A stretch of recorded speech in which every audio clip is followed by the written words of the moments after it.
Tête à tête, Henri Konan Bédié et Jean-Christophe Belliard. Abidjan, 20 avril 2021.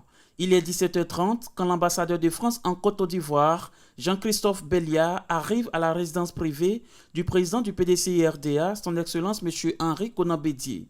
Une fois les mesures sanitaires observées, direction le bureau du président Henri Konan Bédié, où les deux personnalités ont échangé sur l'actualité sociopolitique du pays, notamment sur les législatives, la réconciliation nationale et le retour du président Laurent Gbagbo en Côte d'Ivoire. Écoutons son Excellence Jean-Christophe Belliard à sa sortie d'audience.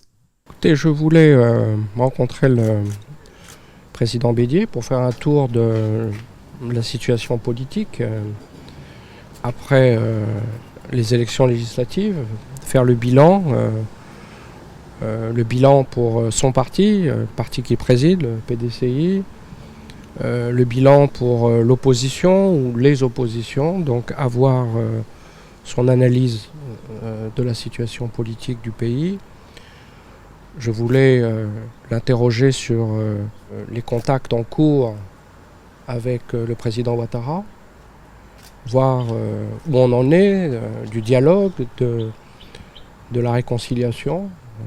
J'ai l'impression que après quelques mois difficiles, on rentre dans un nouveau moment en Côte d'Ivoire et où un certain nombre de choses peuvent se passer, doivent se passer. Le retour du président Gbagbo fait partie de ces choses. Et nous, en tant que France, ce qu'on espère par-dessus tout, c'est que la Côte d'Ivoire retrouve la sérénité. Je me rappelle la première fois que j'ai rencontré le président Bédié, il m'a dit quelque chose qui m'avait frappé. Il m'avait dit on voudrait que la Côte d'Ivoire redevienne ce qu'elle a été à une époque. Ça ne peut qu'être le souhait de la France. Il y a quelques mois, le président Bédié avait adressé une lettre au président Macron pour présenter ses condoléances pour le décès du président Valéry Giscard d'Estaing. J'étais aujourd'hui porteur d'une lettre du président Macron adressée au président Bédié, le remerciant pour cette lettre qu'il avait eu la gentillesse de lui adresser. Donc c'était la moindre des politesses que de venir lui remettre ce courrier. Est-ce que vous avez parlé aussi des prisonniers politiques On a parlé de l'ensemble des situations actuelles, de la situation politique. Il m'a parlé de tout cela, en effet,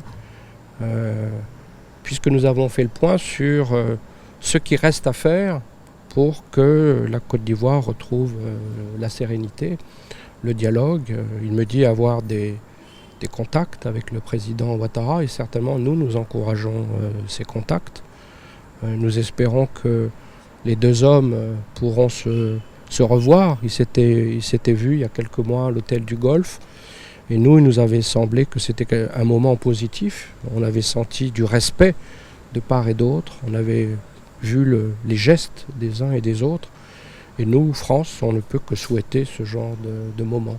Quelle est la position de la France sur le retour de Gbagbo aujourd'hui? Écoutez, la Cour pénale internationale a statué. Maintenant, c'est aux Ivoiriens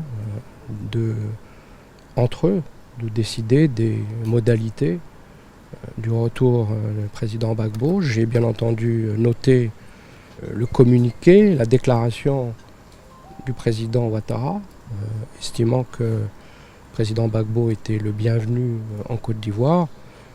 Maintenant, ce n'est pas à nous, ce n'est pas à la France de dire comment ça doit se passer, c'est à la Côte d'Ivoire de le dire.